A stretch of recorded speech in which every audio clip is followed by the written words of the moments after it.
Hey, good afternoon, everybody. It's Andy O'Fee, the Yankee closer from Crump Mortgage.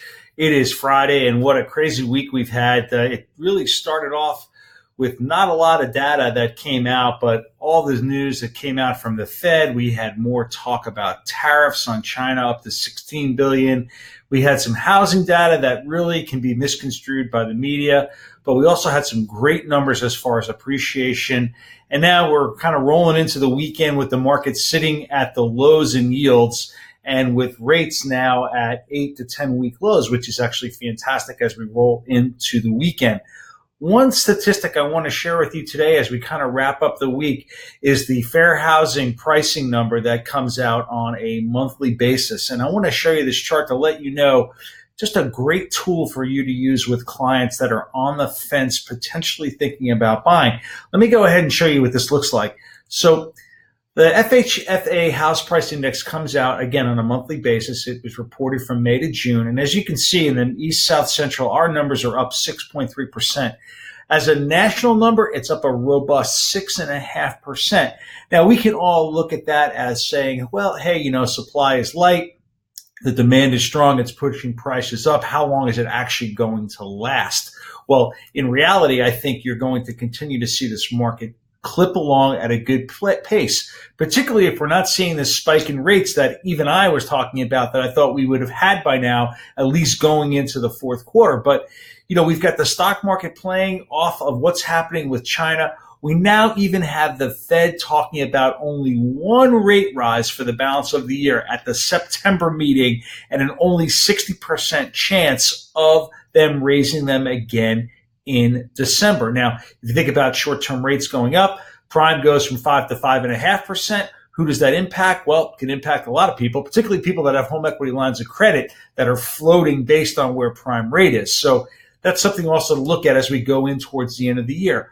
More dovish comments, too, from Fed Secretary Powell in regards to the economy and his concern about keeping his foot on the pedal with raising rates, again, with all of the talk of tariffs and with the talk of the inflationary pressures as a result of higher prices on a lot of the products that these tariffs are being placed on. So some really interesting things. Hey, one of the tools I want you guys to use, please contact me.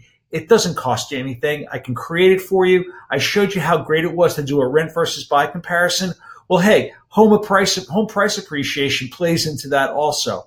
By the way, did you know that nationally rents are on a rise at 4.1%? Now, the housing market has slowed a little bit, but we're starting to see rents start to rise as people now have the fear of the housing market slowing down. So what do? Well, they're going to go rent. But it's our job to combat the media and do not let them fall into the trap and believe that the housing market is on any type of downspin. It's just not. The market is on stable ground right now. I don't foresee anything happening as we go in towards the end of the year. Hey, by the end of the second quarter of next year, we might see some numbers change a little dramatically, but I'm still, again, going into the end of the year, I'm still pretty confident. So one thing I do want to talk about, and I'm going to switch the mode here, is that there's a word that everyone is throwing out right now, and it's called recast. What does it mean? No, it has nothing to do with recasting a play or anything like that, but recasting your mortgage. And why is that important? Because a lot of people now are either looking to upsize or downsize, and they have a lot of equity in their current home. So sometimes a lot of people are not accepting contingency offers, as I'm sure you are familiar with on the real estate side. So no contingency offer. Well, what happens? Well, can they qualify for two mortgages? A lot of people can.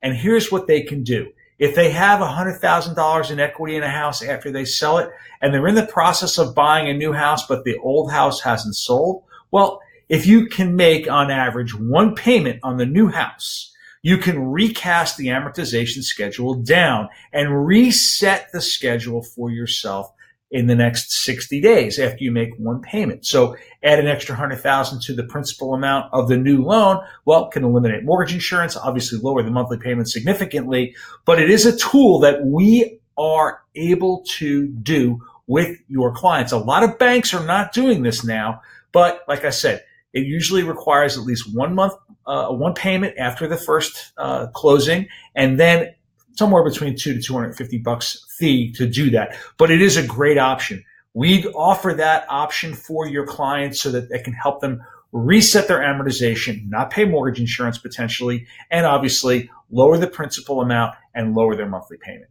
I'm sorry for the long video. We had a great week with a lot of information. This is Andy O'Fee, the Yankee Closer. I am always available for you for conversation, for talks about the market, as well as helping you market your properties and get them sold quickly.